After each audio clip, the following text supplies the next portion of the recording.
हर हर महादेव। ओम नमः शिवाय। आप सभी का मेरे YouTube चैनल पर हार्दिक स्वागत है।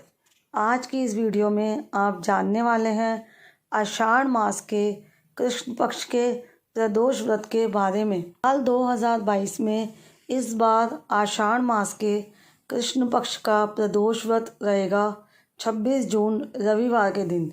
इसी दिन व्रत भी रखा जाएगा। प्रदोष व्रत हर महीने के कृष्ण पक्ष और शुक्ल पक्ष की त्रयोदशी तिथि यानी कि 13वें दिन रखा जाता है और ये कई बार द्वादशी तिथि को एक साथ ही पड़ जाता है, यानी कि जिस दिन लोग एकादशी का व्रत खोलते हैं उसी दिन कई बार प्रदोष व्रत भी होता है। और प्रदोष व्रत कुंडली में अगर किसी भी तरह का कोई ग्रह दोष हो तो उसके निवारण के लिए रखा जाता है।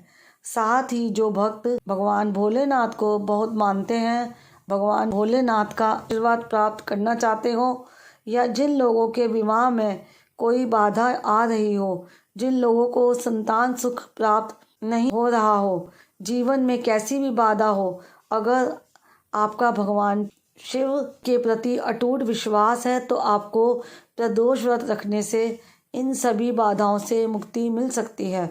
अगर मन में सच्ची लगन हो, श्रद्धा सच्ची हो, भगवान के ऊपर अटूट विश्वास हो तो हर असंभव से असंभव काम भी भोलेनाथ की कृपा से संभव हो सकता है।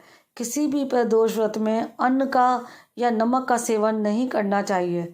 साथ ही प्रदोष व्रत में जो पूजा की जाती है भगवान शिव की, वो विशेष शुभ मुहूर्त में ही की जाती है, जो कि समय होता है प्रदोष काल का।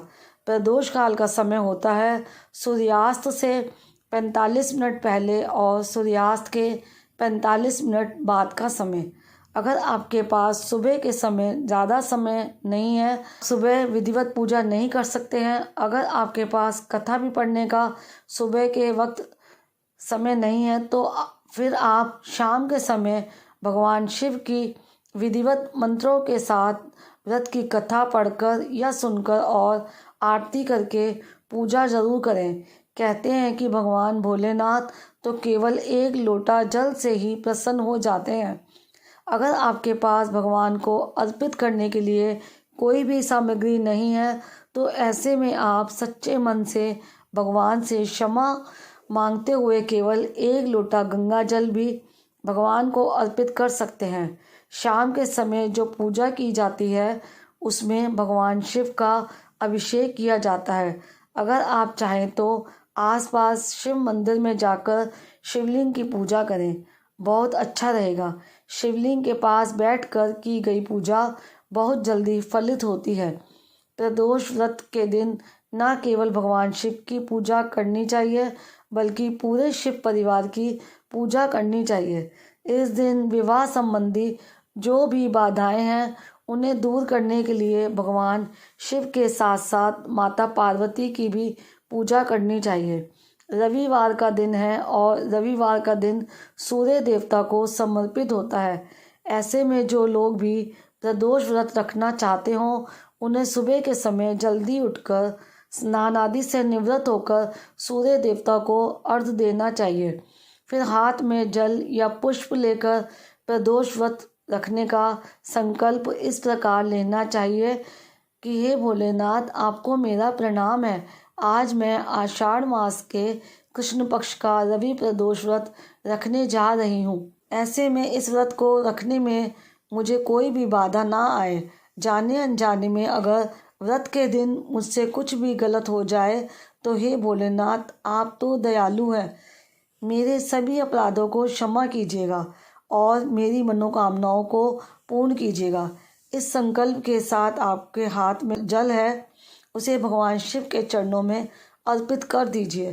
फिर भोलेनाथ की विधिवत पूजा करनी चाहिए, जैसे कि भगवान भोलेनाथ को गंगा जल अर्पित करें, भांग धतूरा बेलपत्र सफ़ेद फूल और चंदन अर्पित करें। अखंडित चावल, प्रदोष व्रत हो या कोई भी भगवान शिव का दिन हो, उस दिन भगवान शिव को अखंडित चावल अर्पित करने चाहिए। भगवान शिव की पूजा में कभी भी टूटे हुए चावलों का प्रयोग नहीं किया जाता है। यहाँ तक कि शाम के समय जो खीर बनाई जाती है, जिसका भोग भगवान को लगाया जाता है, वो खीर भी अखंडित चावल से बनी हुई होनी चाहिए। इसलिए आप सुबह की पूजा में या शाम की पूजा में इस बात का ज़रूर ध्यान रखें। कोई भी प्रदोष व्रत हो, हरे मूंग भगवान शिव को नंदी बैल को अर्पित करके उसका दान करने से कहते हैं कि कुंडली में किसी भी तरह का ग्रह दोष हो तो वह बहुत ही जल्दी दूर हो जाता है। तो आप सुबह के समय मंत्रों का जाप करें। ओम नमो शिवाय, इस मंत्र का जाप करें। रुद्राक्ष की माला है तो माला के साथ जाप करें। भगवान को फल फूल अर्पित करें। आज के दिन भगवान शिव को सफ़ेद फूल अर्पित करने चाहिए। कोई भी मौसमी फल भगवान को अर्पित कर सकते हैं। साथ ही व्रत की कथा पढ़ने सुनने के साथ सबसे अंत में आरती करें। क्षमा याचना करके अपना व्रत प्रारंभ करना चाहिए। वैसे तो कोई भी व्रत हो, दिन में बहुत ज़्यादा नहीं खाना चाहिए, क्योंकि व्रत का मतलब ही आपको पूरी तरह से अन्न का त्याग करके या कोई भी फलाहार भी वैसे नहीं करना चाहिए। फिर भी जो लोग भूखे नहीं रह सकते हों तो वो दिन के समय चाय या फल वगैरह ले सकते हैं। और शाम की पूजा प्रदोष काल में करने के बाद आप फलाहार ग्रहण कर सकते हैं। अन्न इस दिन ग्रहण नहीं करना चाहिए, लेकिन जो चावल की खीर का भोग आप भगवान को अर्पित करते हैं उसको आप खा सकते हैं। खीर के अलावा किसी भी तरह का अन्न इस दिन नहीं ग्रहण करना चाहिए। व्रत के अगले दिन सूर्योदय के बाद आप नमक से बने भोजन का यानी कि शुद्ध सात्विक भोजन का सेवन कर सकते हैं। दिन भर उपवास रखने के बाद शाम को प्रदोष काल में एक बार फिर से विधिवत भगवान शिव की पूजा करनी चाहिए। अगर आसपास मंदिर ना हो तो अपने घर पर ही आप पूजा कर सकते हैं। अगर आपके घर में शिवलिंग है तो आप उनका अभिषेक करें। विधिवत मंत्रों के जाप के साथ पूजा करें और फिर भगवान को भोग लगाकर अपना व्रत खोल सकते हैं। प्रदोष व्रत के दिन कुछ ना कुछ दान भी करना चाहिए। जहाँ तक हो सके इस दिन दूध या दूध से बनी वस्तुओं का दान करना चाहिए। किसी भी ज़रूरतमंद को आप दूध का दान कर सकते हैं, या आप अपने आसपास जो भी बेजुबान प्राणी हैं जैसे कि गाय बैल वगैरह, तो उनके पीने के लिए पानी का और हरे चारे का प्रबंध कर सकते हैं। आसपास निर्धन लोग हैं तो उनकी ज़रूरत का सामान राशन उन्हें दे सकते हैं। ऐसा करने से भोलेनाथ बहुत प्रसन्न होते हैं। त्रयोदशी तिथि प्रारंभ होगी 26 जून रविवार को तड़के 1:11 से, जिसकी समाप्ति होगी 27 जून सोमवार की सुबह 3:26 पर। इसलिए रविवार के दिन ही प्रदोष व्रत रखा जाएगा।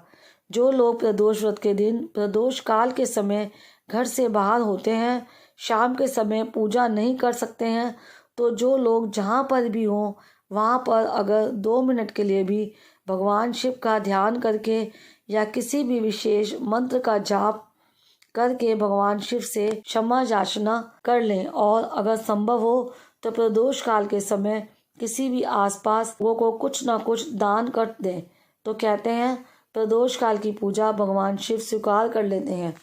भगवान शिव तो सभी का हाल जानने वाले होते हैं। ऐसे में आपकी समस्या, आपकी मजबूरी भगवान भोलेनाथ ज़रूर समझेंगे। लेकिन जब भी आप घर वापस आते हैं तो उस समय फिर आपको विधिवत पूजा ज़रूर करनी चाहिए। उसके बाद ही अपना व्रत खोलना चाहिए। 26 जून रविवार को रवि प्रदोष व्रत के दिन सूर्योदय का समय रहेगा सुबह 5:47।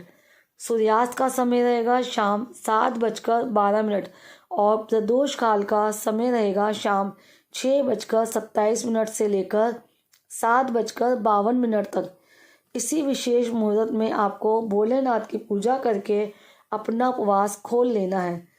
तो ये थी आज की वीडियो। आज की वीडियो अगर अच्छी लगी हो तो प्लीज़ वीडियो को लाइक करके कमेंट बॉक्स में भोलेनाथ की जय लिखना मत भूलिएगा।